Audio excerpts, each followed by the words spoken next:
So hi everyone, just before we get started on today's episode, I wanted to let you know about my brand new live coaching summer program.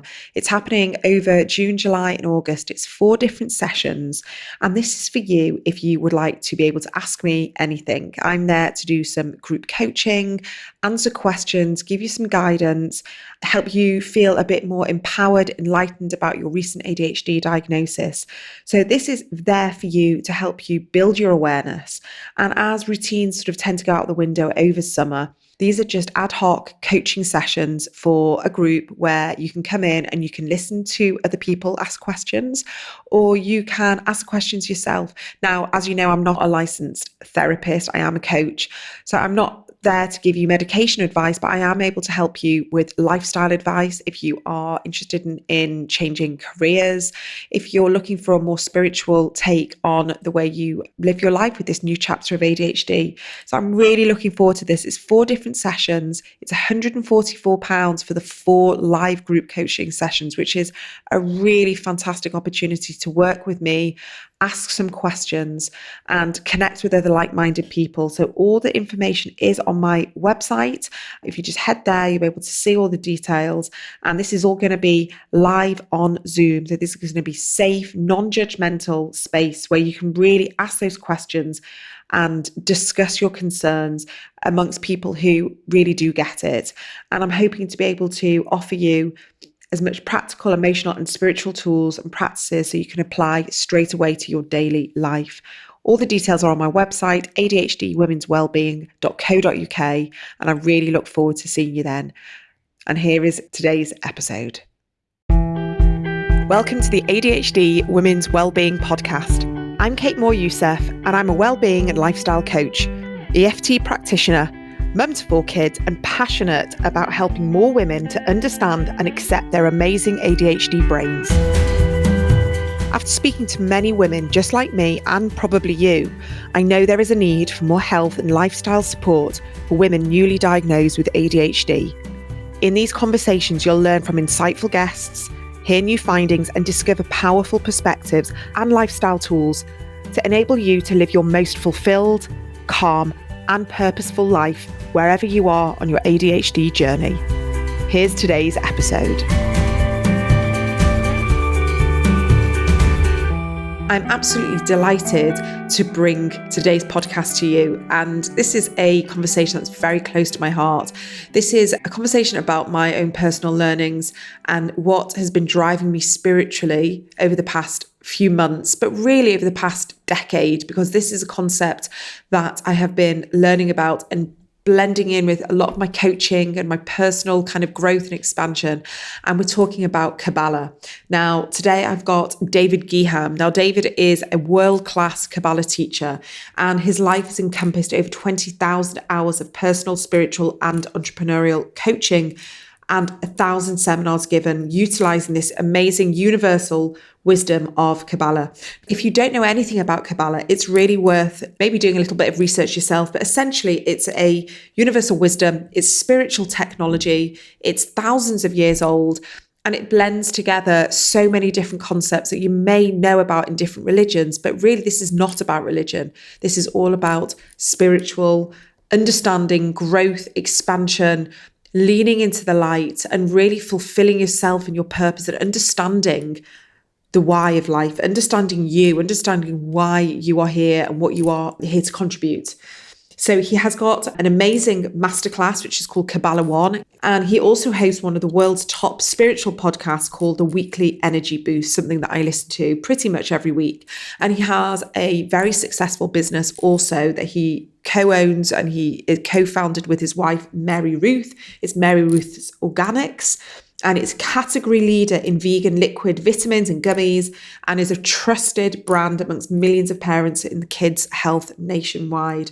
So it's really worth looking into that as well, because what they're doing is really forward thinking.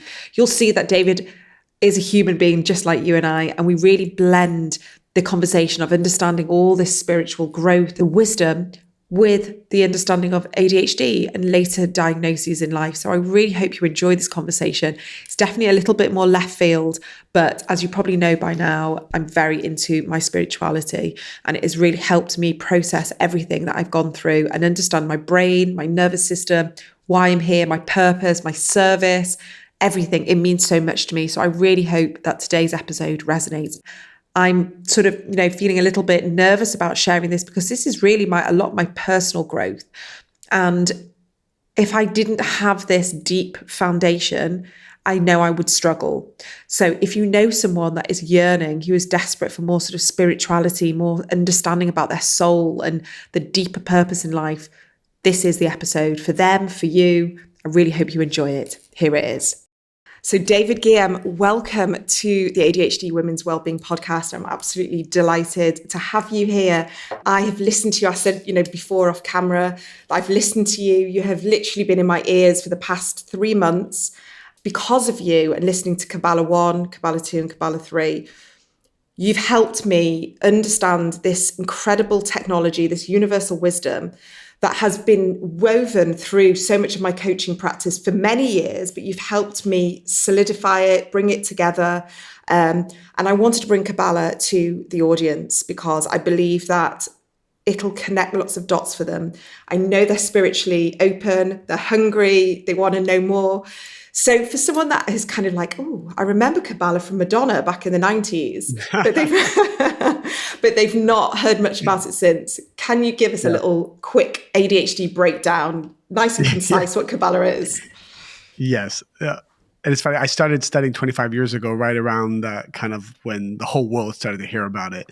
Now, Kabbalah is, best way I can describe it, universal ancient wisdom that explains the secrets of the human soul, while we're here, why we go through the challenges we go through, and the big picture of the mission of what to do in our lives to achieve our life's purpose. And I think what's really powerful about Kabbalah is that Kabbalah explains the why behind everything. Many people will realize if they decide to go deeper, Kabbalah will pretty much answer every question that we have about life and kind of put it in a logical solution. I talk to so many people like yourself who have been in the spiritual world for a long time, have been coaching for a long time. You intrinsically understand kind of universal law, but what Kabbalah has done for them is kind of put it all together into a system. I shared with you earlier, I have people from every religious background and spiritual background. They follow me or they follow this wisdom, and they say that Kabbalah helps them become a better XYZ. So Kabbalah is not meant to replace what you believe in, but it will hone in and crystallize all the wisdom you already know. Yeah. And that's so beautifully articulated because that's really what's happened with me. It's taken me a while to understand about the energy behind things. But what Kabbalah and learning Kabbalah has helped me is to bring it together and understand there's so many different components of it that I can bring in my day-to-day life. And that's what I love. It's ancient. We're talking 2,000-3,000 years old. Well, actually, it originated originally. It's the spiritual technology behind Abraham's teachings, but it explains this wisdom since the beginning of time. So a lot of, if not most of, the major religions and spiritual paths that we have today, kind of this is the spiritual side of it, whether it's the Old Testament, the New Testament, the Quran, Eastern philosophies. So you're basically learning the spiritual soul of these wisdoms. Yeah. And I know we can go much deeper. And, from listening to some of your classes, sometimes I have to go and lie down afterwards because to allow it to integrate. And I'm still like, there's a lot of content. There's a lot There's a lot to learn here. Yeah. I feel like I'm kind of like 10%. It's gone in, but I do feel I keep using the word integrate because there is an integration that I might have to read 4 books and then listen to some of your seminars. And then all of a sudden the penny drops. Yeah. But essentially this universal kind of new language, this wisdom, this guidance can help us in our careers, in relationships, parenting, but also from an ADHD perspective, it helps us live life on a day-to-day basis with more human compassion, more tools, like genuine practical tools, so we can feel more regulated, we can feel calmer, more accepting of who we are. And also this kind of permission to ask for guidance, to say, actually, I don't know what the next step is, and to welcome in some help. Tell me more about, if someone's Okay. listening now and they're thinking, what the hell? Like, where do people All right. start? So I'll start with some right now. We started to talk about it, and I actually have been learning a lot more about ADHD. I have so many people close to me in my life who have been diagnosed, and so we discuss it a lot.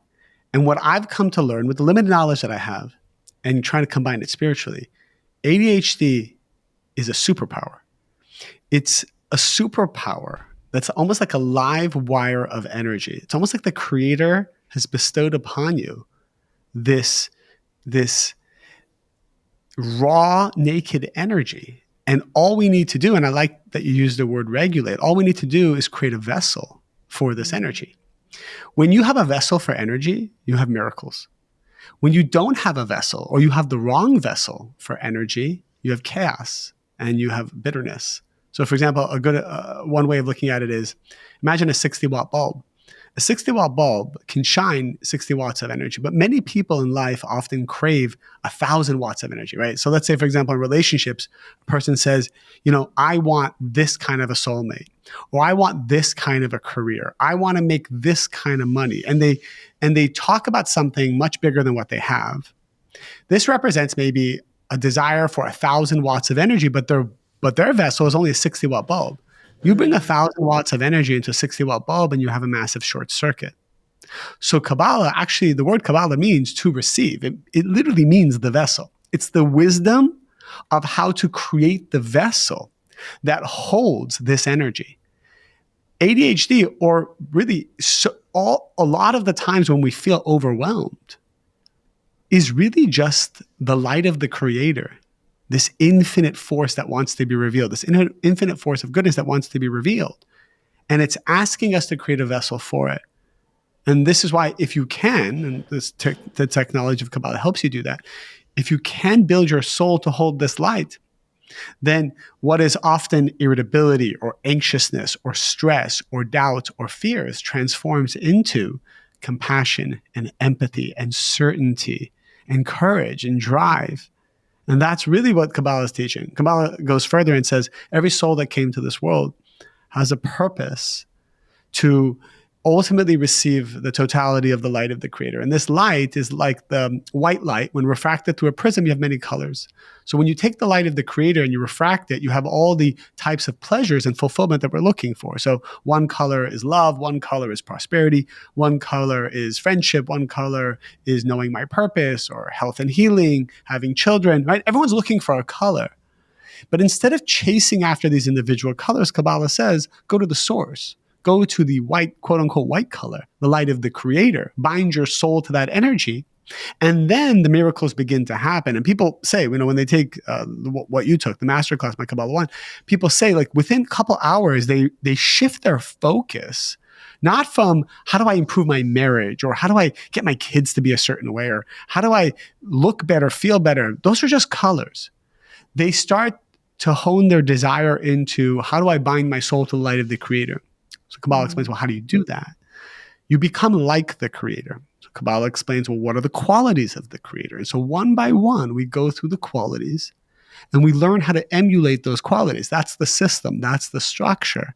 And as soon as you begin to do that, what seems like doubts, fear, anxiousness, all that energy transforms into stability, courage, power, and certainty.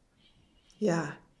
I think it's hard when people hear the word, superpower with ADHD, because they've spent a lot of their lives feeling misaligned, that they don't understand why they can't do certain things, and things have been a huge challenge to them, and they can't hold down maybe jobs, careers, relationships.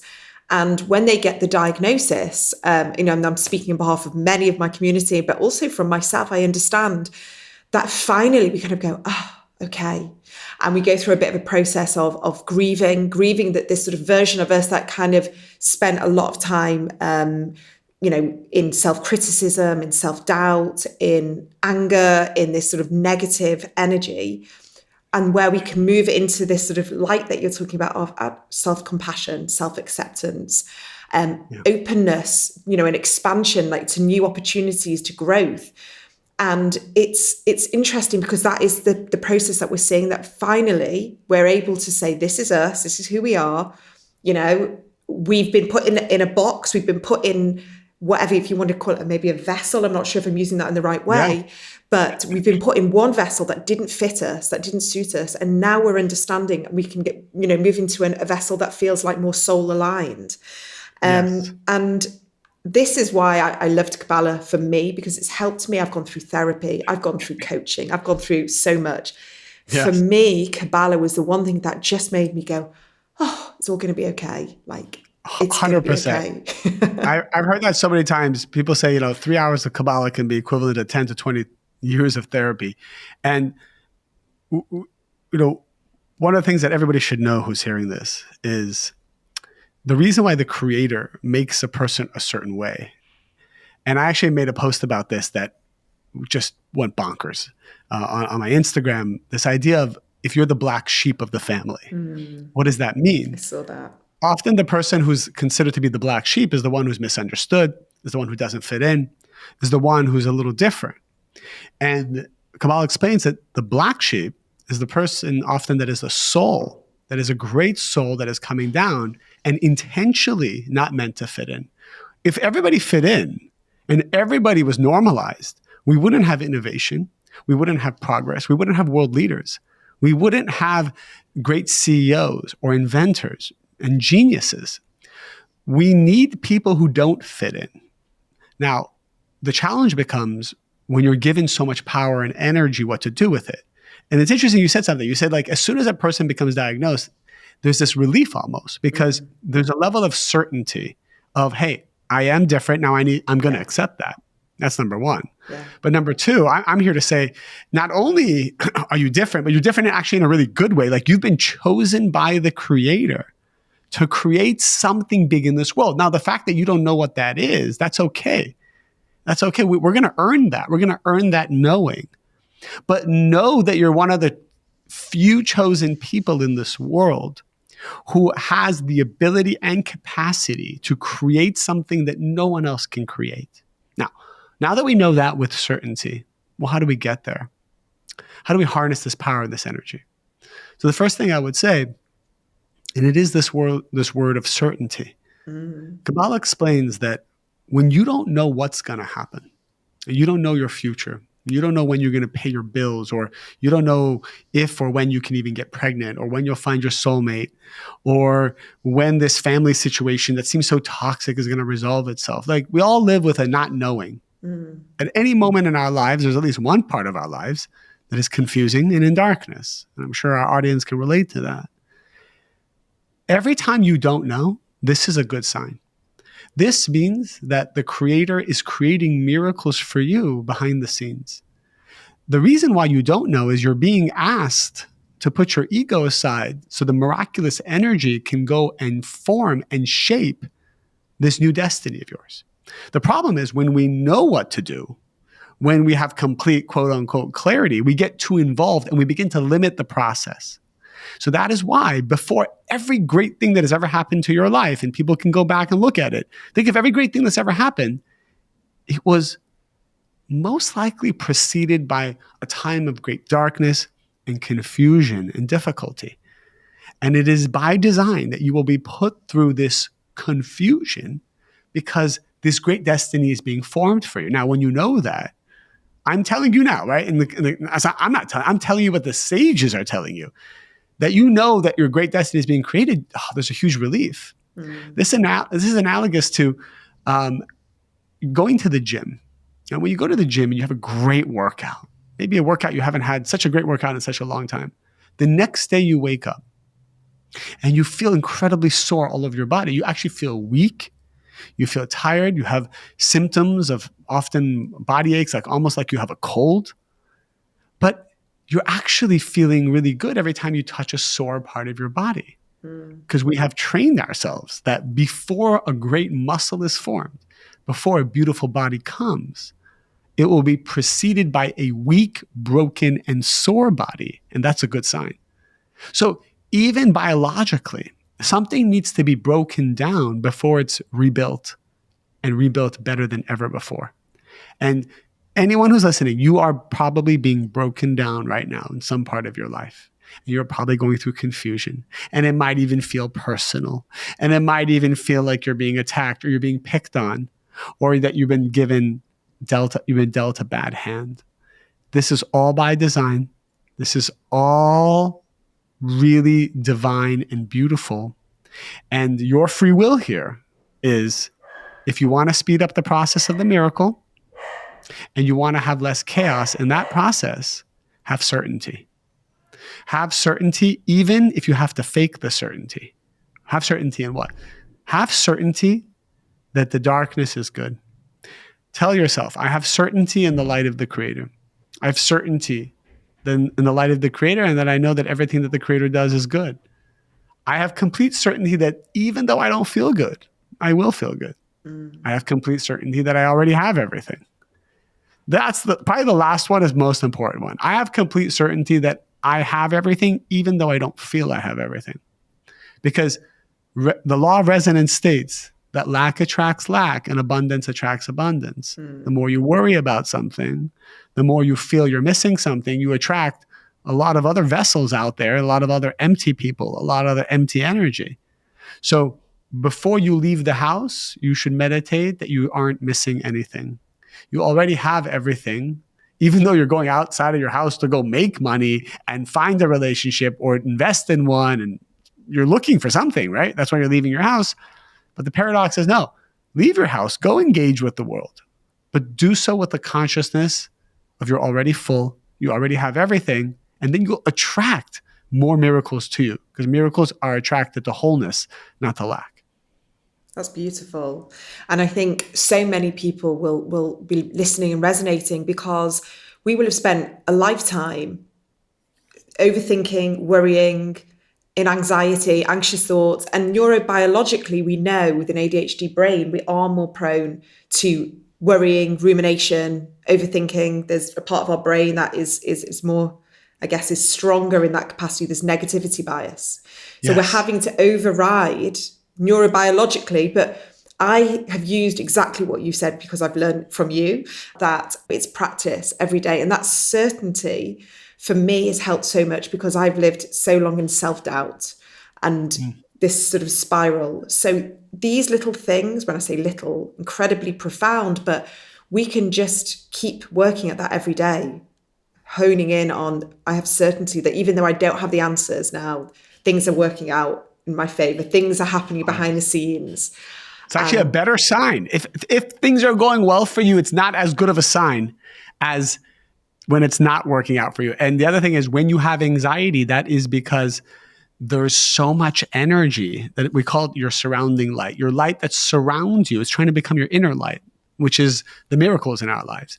And the pressure and the anxiousness we feel is, wow, there's this great light that is pushing to be revealed. Almost like when a woman is about to give birth, there's this pressure. There is this great light wants to be revealed. This baby wants to be born. And it's interesting. The greatest, most fulfilling experience for a woman, which is the birth of her child, is preceded by the most excruciating pressure and pain that she will ever feel. Because that pain becomes the vessel for that great light. Yeah. And so, every time I wake up, if I wake up in the morning, which happens often, by the way, more often than not, with anxiety and pressure and stress, I go, oh, what a pleasure. What a pleasure that I have so much anxiety first thing in the morning. This means that today there's a great light that's meant to be revealed. And you just change that consciousness right then and there. Instead of ruminating on it, trying to push it away, don't push it away. Don't label it as something bad. Don't stigmatize anxiety. Anxiety is an indicator of great light. Embrace it, welcome it, say, I love you, anxiety. Give me more anxiety, in fact. What a pleasure that I have this stress, because it's indicative of the greatness of my soul. And I welcome the challenges that are going to come, and I will just handle those challenges one by one, which obviously Kabbalah explains how we do that. Yeah. And is that what I'm hearing is there's so much intentionality, every day, every minute, when you've got this consciousness that clearly you have after so many years of really living this life, that you are obviously human. You go through all the human experiences that we're all going through. I know you're a dad, you've run a business, a very successful business, and you're coaching and helping so many people through the Kabbalah Center. You have a lot going on in your life. And you are prone, if you're saying you're waking up with anxiety and you're having to make decisions on behalf of lots of people in your life, do you ever forget that you have Kabbalah and the human side of you just kind of like takes over? Oh my God. Every day, because here's what's happening. Every day you're going to a new level and you're growing. And in that new level, you're experiencing a whole new reality, a whole new type of fear, a whole new type of pressure. Now, every time you complete a reality or you overcome it, which Kabbalah helps you just do that like daily, as opposed to some people through pain and suffering learn lessons through years of work, right? Kabbalah, you can learn lessons within minutes, hours, days. It just goes by really quickly. Every level you transform, you receive the abundance, the fulfillment, and the wisdom of that level. And then you move up to a new level, which is actually very nice and it's very fulfilling. And so every new level comes with its new challenges. So I probably fail 9 out of 10 times. The difference may be that every one of my failures, I also get very excited about. Because the main challenge, the most negative force that actually attacks most people is guilt and shame. The problem isn't that maybe you snapped at your spouse. That's not the problem. The problem is, or you snapped at your children. Yes, that's a one moment of negativity, like 1 second of negativity. The problem is the guilt, the fear, and the shame people carry for hours and days and often years. Yeah. Then that vibration is actually disconnecting them from the light of the Creator for an infinite longer amount of time.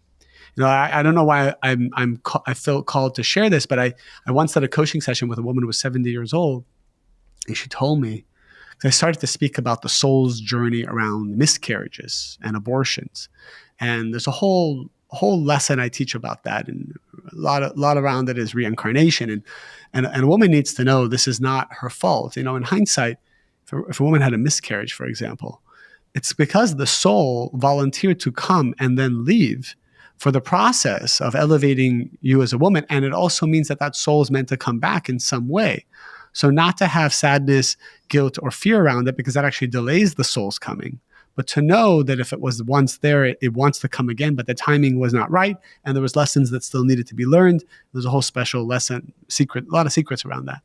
But this woman came to me and said, 50 years ago, when she was 20 years old, she had an abortion because it just wasn't the right time for her, she said, to have a child. And ever since then, she couldn't have a child. She said for 50 years, she was holding on to that guilt and that shame and thinking something she did wrong. And I think her religious beliefs also impressed upon her that maybe she's not a good person for doing that. She carried that energy. And what I told her is, you carrying that energy is actually the most detrimental thing you can do for your soul. It's not the actions we do. It's how we often feel about them with guilt and shame that create the most damage and break the vessel that holds the light. And a lot of people's negative feelings in life or sadness comes from something they're holding on to that they think they did wrong or a missed opportunity, when in reality, you need to know you didn't even have free will. Whatever's happened in the past, you were meant to do. It was meant to happen to you. And the sooner you accept that, let go, and get excited about it, you actually move forward and you build a whole new vessel to bring back all that light that you, quote unquote, may have lost. So it's about moving forward. I'll share one example. When your child makes a mistake, let's say you have a 9-year-old boy. He comes home from school and says, "Mom, I made a huge mistake today. I hit some kid in school. I was really upset. And I'm going to now go to my room, punish myself, and feel horrible about this for the next 3 years. And I'm going to make sure I stay in as much sadness as possible to learn my lesson." Are you as a mom going to be like, "Well, bravo, son. That is exactly how I want you to be. Go sit in your room and be depressed for the next 3 years." As a mom, you actually would get very scared if your son said that. Now, the Creator feels the same way about us when we decide to punish ourselves for years. what would have been the better response by the child? It would have been, Mom, I want to let you know, I wholly own and take responsibility for what I did today. I feel the pain of it. I'm using that pain to become a different person.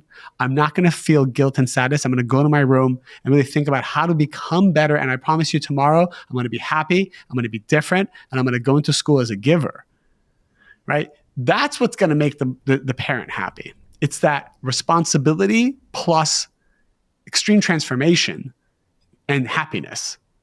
So that's how you know you're connecting to the light of the creator. If the end result is transformation and happiness, you're in the right place. Yeah.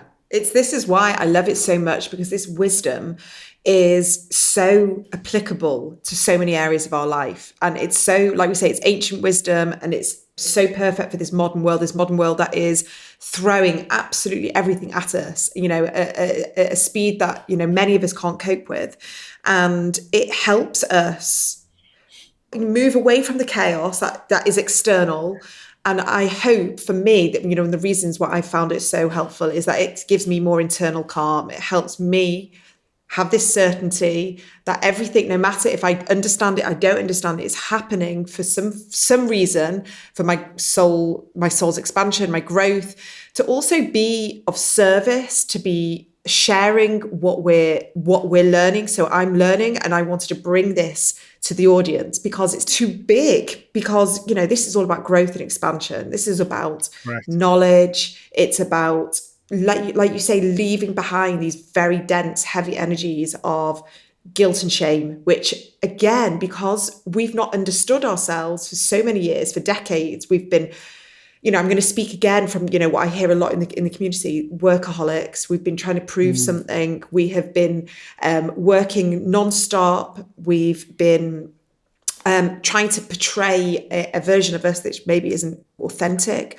It's almost like there's an overcompensation that's trying to happen. Correct. Yeah. Exactly. And so this is now just this kind of, I can breathe. Oh, yes. I don't have to be in control. I think that for me, that was a big thing. No.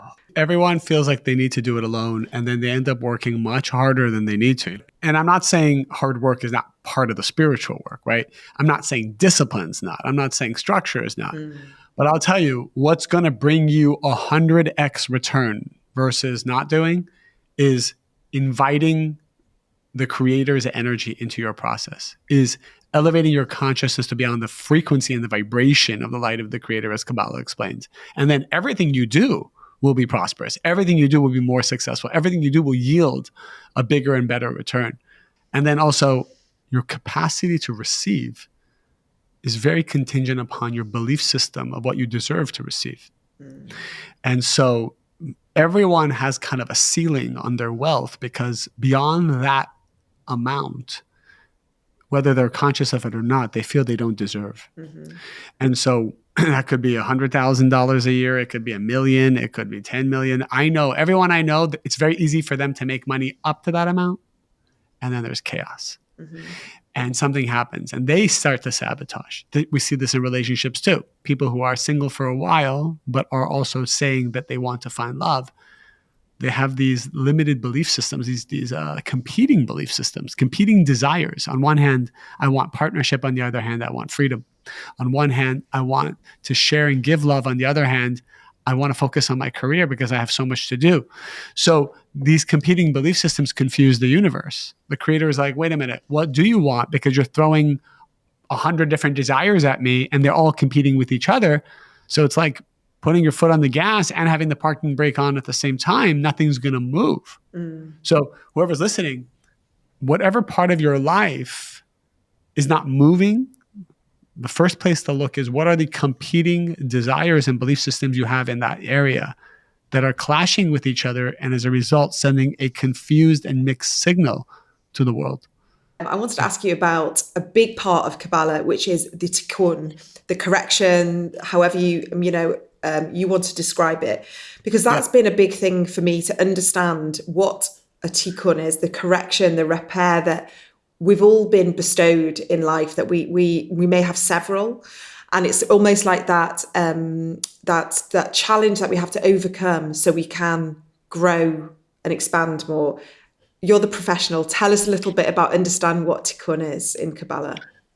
Sure. when the soul comes to this world, it has a for lack of a better word, spiritual baggage that we came to this world with. We brought it from past life. And by transforming this spiritual baggage, which we call tikkun, by correcting it, we create an affinity of form with the light of the Creator. And as a result, the miracles come in. And there are layers and layers to this baggage. What's interesting about the baggage is, let's say, for example, a person has the fear of abandonment. All right. That's one of the spiritual layers of baggage that they need to overcome in this lifetime. They will actually, that soul will choose the parents. Let's start with parents, the parents and the siblings that are most conducive for it to see its abandonment issue and then overcome it. Mm. So the soul might actually choose a more hostile environment, or an environment where the parents are separated or emotionally absent, not because that's what created the fear of abandonment, but that is what is bringing up to the surface that fear of abandonment, which has already been carried from past life. So it's not that it's the parents' fault. In fact, the parents were chosen as the best instigators to bring it out so that you could transform it. Mm-hmm. You also chose the people who hurt you in high school or in college, or these relationships that were quote unquote toxic or emotionally unavailable. Like, all of these people who come into our lives, our soul is requesting in order to see the tikkun. Otherwise, you can't see it.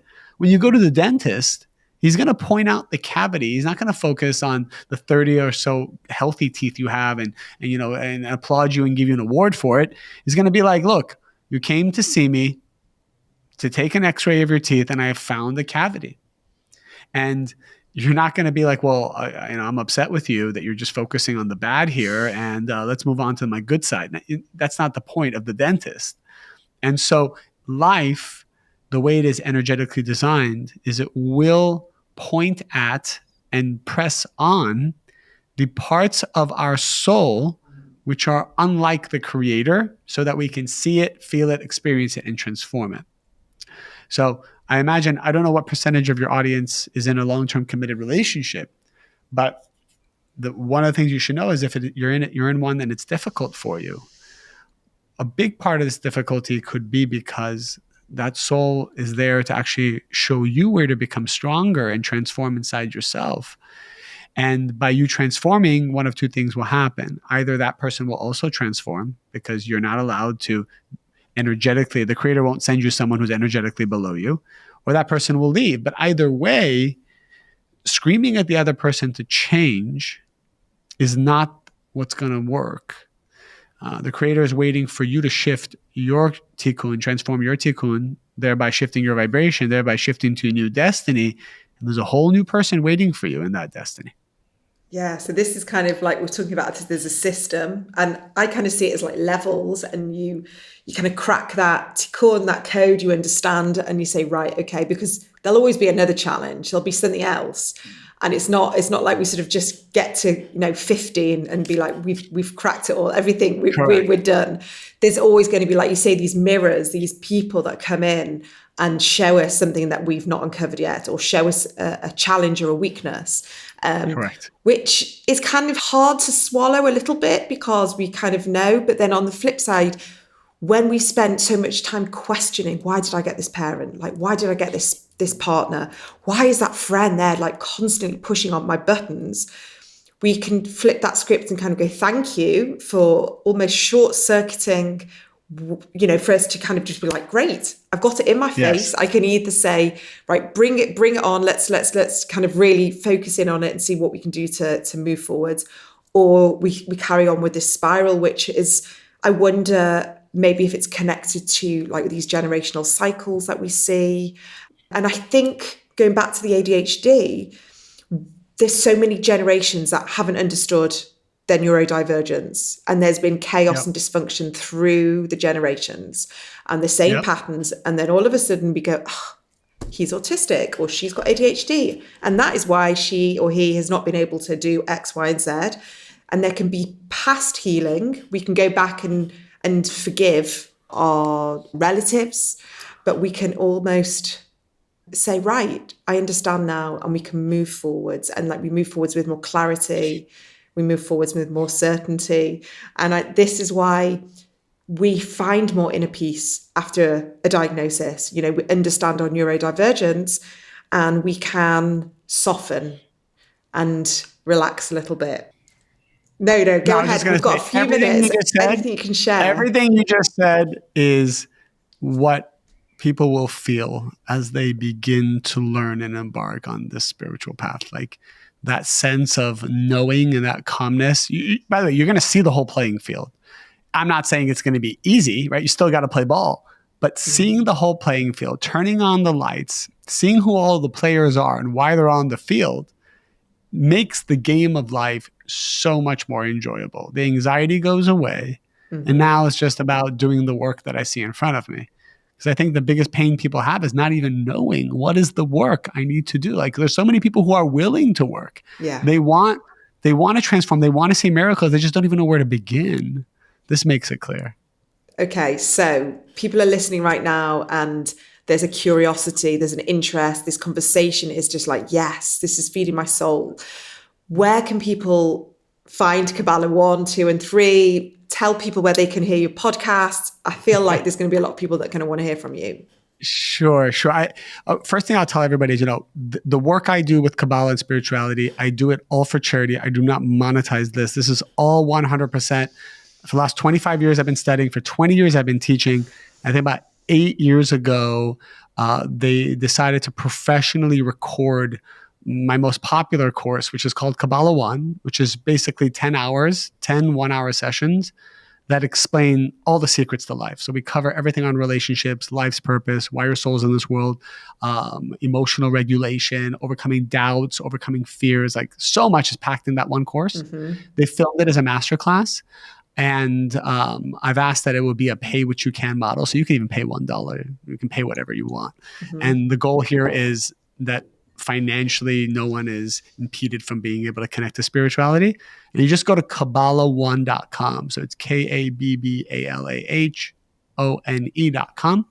And I'm sure it'll be posted everywhere. And the other thing is I have a podcast every week I do with my co-host, who's an amazing teacher. It's called Weekly Energy Boost. You can find it on, you can find it everywhere. You can find it on Apple and Spotify. And you can also follow me on my Instagram. I would say those are the 3 places to start. Super simple. And I can honestly attest to the Kabbalah 1 changing people's lives because it did for me. And I'm still hungry and I'm still yearning. There's so much more I wanted to talk to you about. I wanted to talk to you about the astrology because that for me is huge. It's always something that I've been so interested in and how powerful that is. The lunar energy, again, a huge part of everything that I do, like being like, guided by the moon and what's going on. And today we have a new moon in Taurus and that's really powerful. So I feel like this is we're just if your audience likes this, let them write to you and say, I'm happy to come back.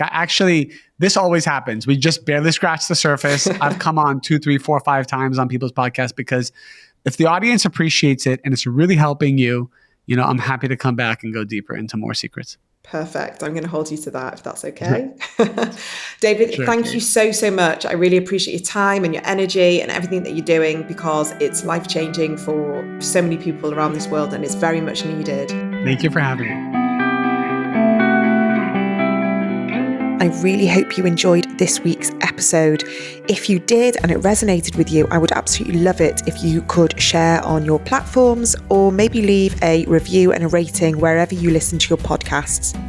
And please do check out my website, ADHDwomenswellbeing.co.uk for lots of free resources and paid for workshops. I'm uploading new things all the time and I would absolutely love to see you there. Take care and see you for the next episode.